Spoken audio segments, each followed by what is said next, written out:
Hola a todos y bienvenidos una vez más a nuestro canal. El día de hoy hablaremos de 3 casos impactantes. En uno de ellos conoceremos cómo una madre frotó heroína en las encías de su bebé y qué pasó después. En otro caso hablaremos sobre el trato que recibía una niña de 5 años por parte de sus familiares. Y por último hablaremos sobre el secuestro de un niño de 5 años de edad y qué pasó 25 años después. Sin más que agregar, comencemos rápidamente con todos los detalles. El caso de Kimberly Nilligan. El 19 de octubre del año 2018, alrededor de las 11 de la noche, el 911 recibió una llamada de una mujer que aseguraba que su hija de 1 año no respondía. Las autoridades acudieron a la casa de Kimberly Nilligan y su familia, ubicado en Holiday Trailer Park, en la ciudad de Bangor, estado de Maine, Estados Unidos. Al llegar, los paramédicos realizaron RCP a la pequeña, quien rápidamente fue trasladada al centro médico. Desafortunadamente, la pequeña llamada Jordan fue declarada muerta al llegar. En un principio se pensó que la pequeña había fallecido a causa de alguna enfermedad, debido a que Jordan había nacido prematura y había tenido problemas neurológicos. Sin embargo, a los meses siguientes se realizaron varios análisis al cuerpo de la niña, para así determinar la causa exacta de su muerte. Estos estudios dieron como resultado de que la niña había muerto por intoxicación, por exposición aguda de fentanilo, lo que quiere decir es que la niña tuvo que haber ingerido el fentanilo. La pequeña niña vivía con sus padres Kimberly Nilligan, Shane Smith y sus hermanos. Evidentemente, Kim y Shane fueron los principales sospechosos por la muerte de Jordan, ya que eran quienes estaban a su cuidado. Por esto ambos fueron interrogados en repetidas ocasiones y todas las veces cambiaron algo de sus versiones. Pero finalmente el padre de la niña declaró ante los oficiales que Kimberly le había frotado heroína en las encías de Jordan para así ayudarla a dormir, ya que la niña tenía problemas estomacales que no la dejaban conciliar el sueño. Según Shane, él y Kimberly habían estado consumiendo dicha droga desde hace un par de meses y que Kimberly tenía esa misma cantidad de tiempo agarrando el residuo de los empaques de la heroína con sus dedos y frotándoselo a la bebé en sus encías. Supuestamente vio a Kim hacerlo al menos 15 veces. Shane afirmó que Kim hacía lo mismo con sus otros 2 hijos, de 7 y 3 años, quienes también vivían con ellos. En total, Kimberly tenía 4 hijos, Jordan, las 2 niñas más grandes y un adolescente de 16 años. Ante estas afirmaciones, Kimberly negó rotundamente haberle drogado a sus hijos, pero las autoridades encontraron unos mensajes de texto que intercambió Shane y Kim, en los que ella decía: "Sabes que no lastimé a nuestra hija a propósito", y otros donde hablaban sobre comprar Narcan. Narcan o naloxona es un medicamento usado para revertir los efectos de sobredosis. Este tipo de producto ayuda a restaurar la respiración de una persona con problemas para respirar causados por una sobredosis de heroína, opioides o fentanilo. Si bien Shane afirmaba que Kim frotaba heroína en las encías de Jordan, no pudo explicar cómo la niña pudo haber muerto por fentanilo. Sin embargo, los expertos aseguraron que el fentanilo muchas veces se mezcla con heroína para hacerla más potente y también adictiva. El fentanilo es muchísimo más peligroso y mortal que la heroína. De hecho, el fentanilo es la principal causa de muerte por sobredosis en el estado de Maine. Shane aceptó que no protegió a la niña, pero dijo que no lo vio como algo malo, porque Kimberly le aseguró que lo que hacía era seguro y también le ayudaba a la pequeña. No está claro si el padre de la niña fue detenido y acusado también por todo lo que sucedió, ya que en teoría él también puso en peligro la vida de sus hijos y admitió haber consumido heroína en la misma casa donde se encontraban sus hijos. De cierta manera, aunque él no lo haya hecho directamente, en muchas ocasiones estaba al tanto de todo lo que sucedía en su casa y no hizo nada. Ya para el 17 de septiembre del año 2019, es decir, casi un año después de la muerte de Jordan, Kimberly Nilligan, de 33 años, fue arrestada por la muerte de su hija. Pese a que mucha gente consideró que Kimberly debía ser acusada de asesinato, la fiscalía solo pudo acusarla de poner en peligro el bienestar de un menor y de posesión de drogas, porque eran los únicos 2 cargos que podían probar en aquel juicio. En la audiencia de lectura de cargos realizada el 18 de septiembre en el tribunal, Kim se declaró inocente. Mientras estaba en la corte, Kim también insultó e hizo gestos obscenos hacia la prensa. La actitud agresiva de Kimberly fue algo que jugó en su contra, sobre todo con su imagen en los medios, ya que la mostraba como una mujer malvada e iracunda. Pese a todo esto, se le otorgó una libertad bajo fianza con la condición de que no tuviera contacto con Shane y que pudiera ver a sus otros hijos solo bajo supervisión. Asimismo, se le ordenó realizarse una evaluación psiquiátrica. Tras salir bajo fianza, Kimberly subió unos videos a su cuenta de Facebook, donde se mostraba muy molesta por los comentarios de la gente que creía todo lo que los medios publicaban. Kimberly afirmó que Shane era quien consumía fentanilo y también la heroína. Aseguró que ella pasó todas las pruebas de drogas y él no, pero aún así la policía y la gente creía en la versión de él y no en la que ella decía. En una entrevista para un canal de televisión, Kimberly volvió a declarar su inocencia y esta vez acusó directamente a Shane de ser el responsable de todo y de acusarla falsamente a ella para liberarse del problema. Kimberly habló un poco más sobre su vida y lo difícil que fue cuidar de Jordan, ya que ella nació con 27 semanas y 6 días de gestación. Según Kimberly, ella tuvo que ser sometida a una cesárea de emergencia debido a que Shane le dio una golpiza mientras estaba embarazada y Jordan había tenido un derrame cerebral en su vientre. Contó que luego del nacimiento de Jordan fue una niña muy enferma, con necesidades y cuidados especiales. Además aseguró que había tenido problemas con las drogas en un pasado, pero que ella ya tenía 8 años continuos sobria. Los cargos de los que fue acusada Kimberly conllevaban una pena máxima de 1 año de prisión y una multa de hasta $2,000. Desafortunadamente no se tiene mucha información pública sobre su condena o si finalmente pudo comprobar que no fue ella quien le dio el fentanilo a Jordan. Por su parte, Shane Smith no tuvo ningún tipo de consecuencias relacionadas al caso de Jordan. Y hasta el día de hoy esto es todo lo que se sabe sobre el caso de la pequeña Jordan.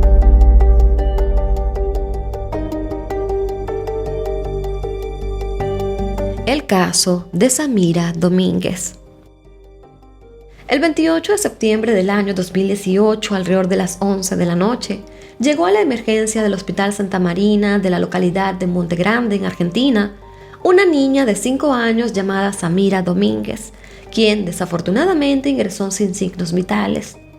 La madre de la niña, de nombre Brenda Fernández, de 21 años, llevó a la pequeña al hospital debido a que la niña se había caído mientras estaba al cuidado de su novio. Su novio se llamaba Brandon González. Samira tenía hipoacusia, es decir, pérdida de audición, por lo que tampoco hablaba claramente y se comunicaba con señas. Tenía una hermana gemela llamada Eulín, quien no tenía ninguna condición. Según Brenda, cerca de las 12 del mediodía, ella tuvo que asistir a la escuela de las niñas, ya que tenía una reunión de padres, y cuando regresó encontró a la niña dormida en un sillón, con la lengua dada vuelta. Brenda, al parecer, no se preocupó demasiado, hasta que la niña se despertó y comenzó a vomitar sangre varias veces. Sin embargo, la llevó al hospital 8 horas después. Los médicos que recibieron a Samira en el hospital notaron que el cuerpo de la niña presentaba golpes que no eran consistentes con una caída, por lo que solicitaron que se hiciera una autopsia exhaustiva. El examen forense de Samira arrojó que la niña tenía graves hemorragias internas en sus riñones e hígado. Se determinó que la niña también había recibido un pisotón en su torso que dañó varios de sus órganos, aunque un médico aseguró que de haber sido atendido con tiempo, la niña podría haber sobrevivido. También se le hizo estudios para determinar si la niña había sufrido abuso sexual, pero esto fue descartado.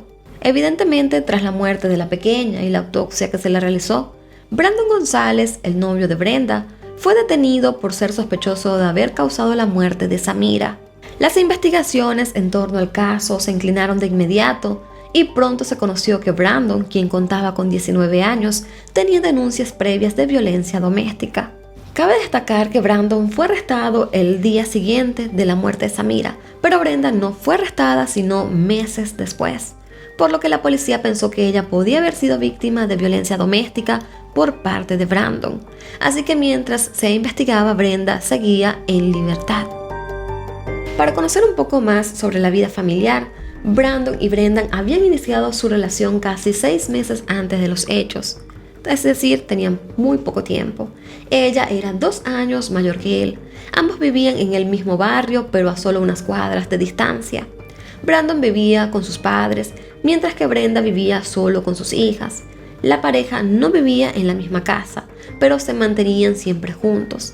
Generalmente Brandon se quedaba a dormir a casa de Brenda y viceversa. Por otra parte, la policía llegó a entrevistar a la hermana gemela de Samira, Yulen, y la niña aseguró que Brandon había golpeado salvajemente a Samira, por lo que ella fue testigo presencial del crimen. También entrevistaron a la familia paterna de las niñas, quienes al parecer tenían meses intentando obtener la custodia de ambas, debido a que creían que Brenda no cuidaba de ellas. Según la tía paterna de las niñas de nombre Adriana, el padre de las gemelas falleció en el año 2015, cuando las niñas tenían tan solo 2 años. La relación entre el padre de las niñas y Brenda no fue la mejor. Incluso luego del nacimiento de las niñas, Brenda las alejó de él y de su familia. Luego de la muerte de su hermano, Adriana intentó estar en contacto con sus sobrinas, pero constantemente Brenda lo evitaba, aunque en ocasiones dejaba que ella las cuidara por algunos días. Según el testimonio de Adriana, cada vez que Brenda las llevaba, las niñas estaban en un mal estado. Siempre estaban sucias, con piojos, sarna y enferma. Brenda no se preocupaba por la higiene y la salud de sus hijas. De hecho, recuerda que en más de una ocasión las dejó abandonadas en la escuela por horas. En la escuela, las maestras notaron que las niñas estaban también en un estado total de abandono. Las pequeñas siempre iban sucias y mal alimentadas. Tampoco las llevaba al médico. Las niñas ni siquiera tenían la mayoría de las vacunas.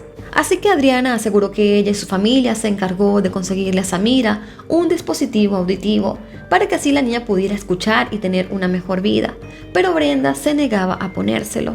De hecho, Adriana afirmó que Brenda solo acudía a ella cuando necesitaba algo de dinero para comprar comida, ropa o pañales, pero nada más, es decir, solo las buscaba por algún tipo de interés. En una ocasión, Samira llegó a casa de su tía con golpes, mordiscos, signos de ahorcamiento y hematomas.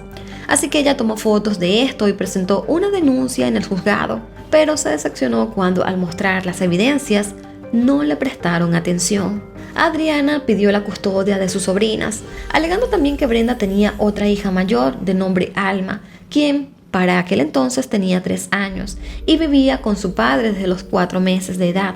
La custodia de Alma la tenía su padre, pero Brenda podía tenerla los fines de semana, en algunas ocasiones o vacaciones. Sin embargo, en unas vacaciones, la niña, quien tenía 1 año en ese momento, visitó a Brenda unos días y regresó a casa de su padre con algunos moretones y quemaduras de cigarrillos. Con todo esto, Adriana buscó iniciar una batalla legal por la custodia de sus sobrinas. Incluso quería hacerse una prueba de ADN para confirmar así su vínculo y junto a aquellas evidencias de maltrato poder obtener la custodia. Pero desafortunadamente la justicia no le hizo caso, hasta que Samira terminó falleciendo, ya que luego de esto sí se le fue otorgada la custodia de la otra niña de nombre Yulen.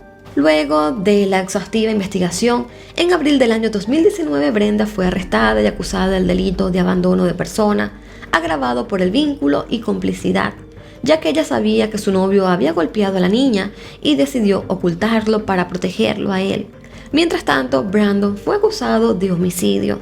El juicio se llevó a cabo en agosto del año 2022 y esto fue a puertas cerradas en el Tribunal 9 de Lomas de Zamora, debido a que la víctima era una niña de tan solo 5 años y por esto no se tienen muchos detalles del crimen y de lo que se habló en el juicio. Se conoció por parte de la familia paterna de las niñas que Brandon y Brenda no mostraron ningún tipo de remordimiento mientras contaban lo sucedido en el juicio. Incluso llegaron a decir que Samira tenía la culpa de su muerte porque ella no pudo decir que sentía dolor por los golpes para que así pudiera ser atendida con rapidez. Finalmente, el 30 de agosto del año 2022, ambos fueron declarados culpables. Brandon, de 23 años, fue sentenciado a prisión perpetua por ser considerado como autor material del homicidio agravado con alevosía, mientras que Brenda, de 25 años, fue condenada a 18 años de prisión, pese a que la fiscalía había pedido una pena de 21 años. y esto se estaba pidiendo por el delito de abandono de persona, seguido de una muerte agravada por el vínculo.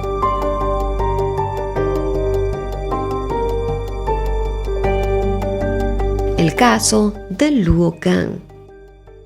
Para octubre del año 2012, un joven de 27 años llamado Luo Gan escribió en el sitio web Baby Come Home, que significa como bebé vuelve a casa, un sitio web chino creado por padres cuyos hijos fueron secuestrados o desaparecidos, y en este foro principalmente se intenta ayudar a encontrar a sus familiares desaparecidos. Resulta que Luo Gan recurrió a este sitio web debido a que a la edad de 5 años él fue secuestrado cuando caminaba hacia su escuela. Según lo que recordaba Luo, en 1990 él había sido trasladado hasta Xiamen, en la provincia de Fujian, donde recibió a sus padres adoptivos, quienes fueron muy cariñosos con él.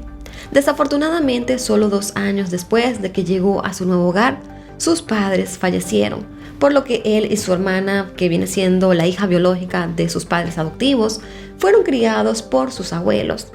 Luo creció con su hermana adoptiva, pero recordaba tener un hermano y jugar con él cuando atravesaban los campos de arroz mientras caminaba hacia la escuela. Desde que era muy pequeño tenía la esperanza de reencontrarse con sus padres biológicos, por lo que él decidió preservar todos esos recuerdos que tenía de niño en su pueblo natal y de su familia. Luo no recordaba el nombre del pueblo, ni los nombres de sus padres, ni mucho menos la de su hermano. En el foro de Baby Come Home, Luo explicó que su casa tenía tejas y que recordaba que en su pueblo habían campos de arroz y una carretera asfaltada que estaba recién construida, así como unas pequeñas colinas y un río. Recordaba además 2 puentes que creía que habían sido dañados por una inundación. Luo pensó que podía ser de algún lado de la provincia de Sichuan, ya que recordó que una vez habló con un dialecto de Sichuan a una vecina. Sichuan es una provincia con más de 500.000 kilómetros cuadrados y una población de más de 80 millones de habitantes, por lo que aunque se delimitara su búsqueda a esa zona, aún era bastante difícil. En el foro, él publicó una foto de él que fue tomada poco después de haber llegado a su hogar adoptivo. También publicó un mapa creado por él mismo de cómo recordaba a su pueblo. Durante varios meses, los voluntarios del foro ayudaron a Luo a buscar pistas en internet. Uno de los voluntarios encontró un mapa de autopistas de Sichuan del año 1990. Para esa época solo habían 2 autopistas asfaltadas en el área, lo que delimitó aún más la búsqueda y fue de gran ayuda. Con esa información, Luo buscó en Google Maps dichas autopistas en la actualidad y con ayuda de los mapas satelitales hizo un seguimiento a la ruta y descubrió un pueblo llamado Yaojinfa en la provincia de Sichuan, donde habían 2 puentes, un río y un campo de cultivos de arroz. En los medios se pudo encontrar el nombre del pueblo como Yaojia o Yaojiva.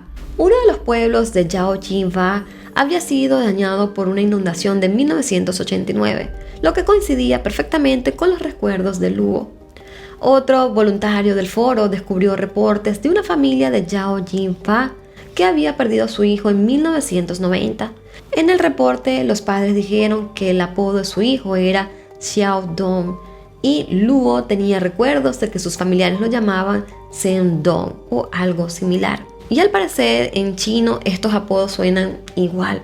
Con todas estas increíbles coincidencias, Luo decidió contactar a los padres que creían que eran sus padres biológicos y voló el 9 de mayo de 2013 desde la provincia de Fujian hasta la provincia de Sichuan, que son más de 2.000 kilómetros de distancia, para así encontrarse con ellos. Lo más increíble es que cuando él visitó la casa, supo de inmediato que ese era su hogar natal, ya que recordó varias cosas que estaban aún en el mismo sitio, como la cocina, los armarios donde él jugaba con su hermano. Allí Luo al final conoció los nombres de sus padres, que eran Juan y Dai, y el de su hermano Juan Chao, e incluso descubrió que su nombre de nacimiento era Juan Yan Bak. Además supo que luego de su desaparición, sus padres habían adoptado una hija. Luo conoció la historia de lo que sus padres tuvieron que vivir luego de su secuestro. En 1990, cuando él no volvió a casa luego de la escuela, su madre denunció su desaparición ante las autoridades. En ese entonces había un alto índice de niños secuestrados y desaparecidos en China. Esto debido a la política del hijo único y a las rigurosas leyes de adopción que hicieron que se creara un mercado negro de tráfico de niños. Toda esta situación hizo que la policía no tuviera los recursos necesarios para poder encontrar a la gran cantidad de niños desaparecidos, y al cabo de poco tiempo terminaban abandonando los casos. En los días, semanas y meses siguientes, los padres de Luo hicieron lo imposible por encontrarlo. Empezaron a repartir miles de folletos con su foto y descripción, pero pasado un tiempo, sus fondos se fueron agotando y perdieron las esperanzas de encontrarlo. Según Luo, sus padres ni sus abuelos adoptivos nunca le dijeron por qué se lo llevaron ni cómo lo adoptaron. Sin embargo, se especuló que probablemente pagaron alrededor de 5.000 yuanes para poder tener otro hijo. Luo aseguró que sus padres adoptivos fueron muy buenos con él. Lo trataban como su hijo y le dieron mucho cariño, al igual que sus abuelos, pero que internamente siempre deseó reencontrarse con sus padres biológicos. La historia de Luo ha sido comparada en los medios con la de Saroo Birle e incluso llegaron a apodarlo el Saroo de China. Yo tengo un video también de ese caso que fue muy impactante, pero este se dio, si mal no recuerdo, en la India o algo similar. El niño se perdió y luego terminó en un hogar para niños, luego él fue adoptado, él creció en una familia muy amorosa, pero siempre tuvo esos recuerdos de su pasado, de su niñez y también de su hermano, un hermano con el que él había salido y después se perdió en un tren. Esta historia es muy interesante, también la tengo en el canal, se las voy a dejar para que vayan a buscarla y no se la pierdan porque es una historia muy bonita de reencuentro, de cómo él creció. También de hecho hay una película muy interesante. Así que bueno amigos, sin más que agregar, yo los quiero muchísimo, me despido y nos vemos hasta un próximo video. Bye bye.